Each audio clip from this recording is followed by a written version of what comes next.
Back now at 7:49 with more on the first family's overseas trip and why one of their guides in Italy is stealing a lot of the headlines. Keith Miller is in Rome with the details. Keith, good morning. Good morning, Natalie. Well, the G-8 meetings are all about foreign policy, international economics. But here in the land of romance, Italy's notorious prime minister has sizzled up the agenda with his domestic policy. Silvio Berlusconi's wife has left him because the 72-year-old prime minister adores the attention of beautiful women.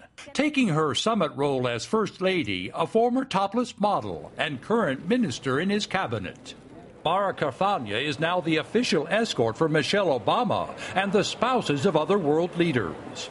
On Wednesday, she joined several of the world's leading first ladies for tea with the Pope. Well, Carfagna may be the minister of equal opportunity, but she was also voted the world's sexiest government minister by a men's magazine. And his political party actively promotes showgirls and starlets as candidates to the European Parliament. Could this be a sign of a midlife crisis? Well, I think it's a long life crisis, I would say. This is something that's been going on for a very long time. This is the ultimate Italian Latin lover, the one that just needs to have girls constantly. And he tells this to the people. He spends 3 hours every night having sex.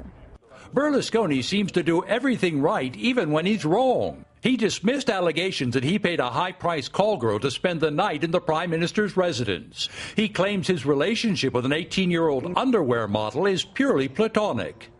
It means nothing, said the prime minister, accusing his critics of lacking a sense of humor. In America, he would resign from office and go into hiding. But here, his popularity rating has hardly suffered a blip. Well, I think particularly this scandal, he gets by with it because he's a 72-year-old man. I think if he were a younger man, it would be harder for perhaps the other heads of state to forgive him. But he's a 72-year-old man, and if he's got a sex scandal, I think people accept that more than if he were a 52-year-old man.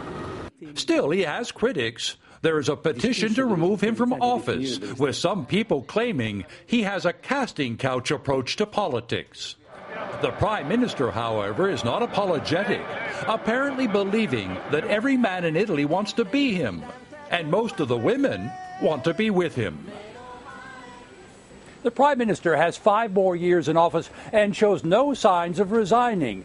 And after all, Natalie, all the skeletons in his closet are out there for all the public to see. All right, Keith Miller in Rome. Thank you, Keith.